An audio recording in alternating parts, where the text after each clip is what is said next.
In order to achieve our goals, live comfortable lives, and satisfy our needs and wants, humans must use resources.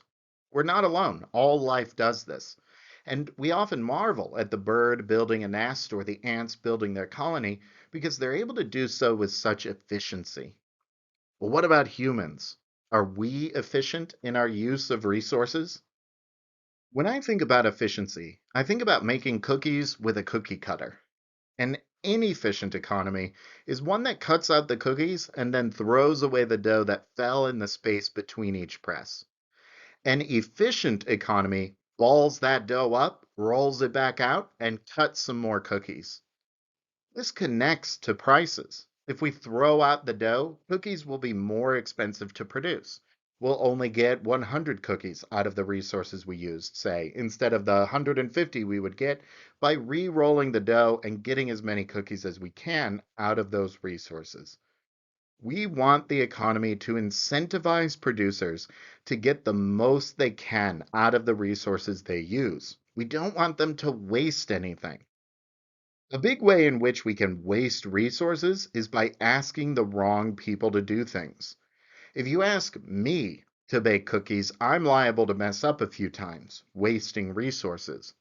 We want firms who produce things to do so with care, making sure to not let anything go to waste. But we also want to hand the resources over to the firms who are able to get the job done using the fewest resources possible. In Chapter 6, we discussed firms' cost curves. The marginal cost facing the firm is the cost of producing one more unit of a good. If we've made 100 cookies already, how much will it cost us to make 101?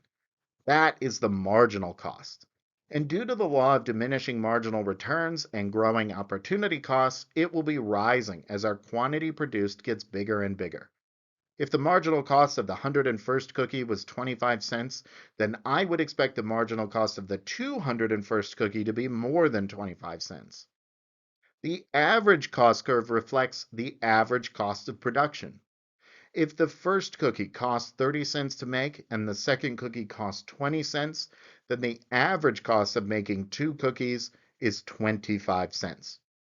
When the marginal cost is low, we're adding in smaller numbers with each cookie, and the average cost will fall. But when marginal cost pushes up beyond average cost, it starts to pull average costs up with bigger and bigger costs per unit. A firm will sell what they produce at the market price, which will be their marginal revenue. If the market price of cookies is $2, then we want to produce every cookie that costs us less than $2 to make. We produce until marginal cost rises up to meet marginal revenue, and that is how many cookies we make. That is where we will have maximized our profits. Those profits will be the difference between the price we sell cookies for and the average cost of production. If we sell cookies for $2, but on average it costs us $1 to make each cookie, then we earn $1 of profit for each cookie sold. But note that our average costs are going to be determined by the resources we use. Average cost reflects what we have to pay in order to use resources. Just as it is with regular markets, the price we pay for the resources used reflect their opportunity cost.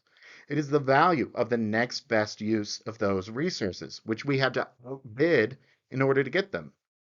Of course, when a firm is earning positive economic profits like this, they will attract competition. Remember, economic profits are profits above and beyond the normal profits we would need to see to stay in business. Economic profits are excess profits, and other firms will enter this industry and try to capture some of those economic profits for themselves. As competition enters, market supply increases and pushes the price down, eating into our profits until finally they're gone and there's no longer an incentive for competition to enter the industry. But of course, this new point is not optimal. Firms will produce where marginal revenue is equal to marginal cost, not average cost.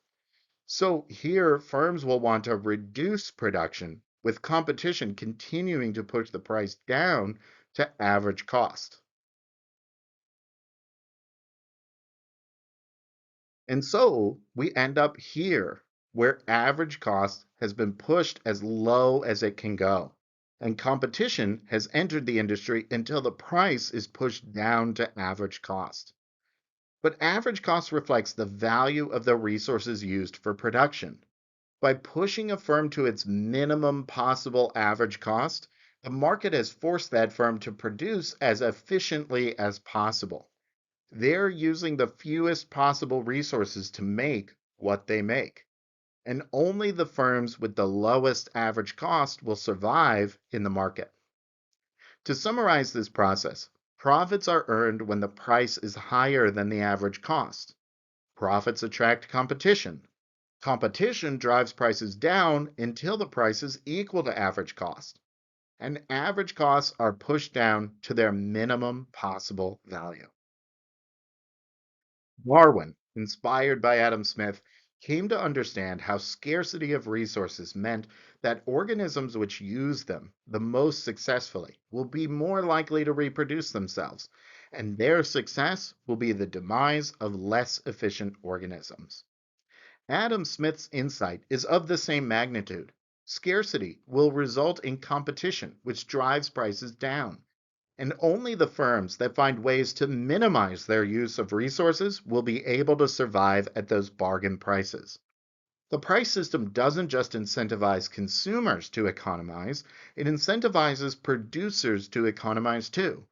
And the result is an economy which produces the most of the things people actually want without wasting what we have.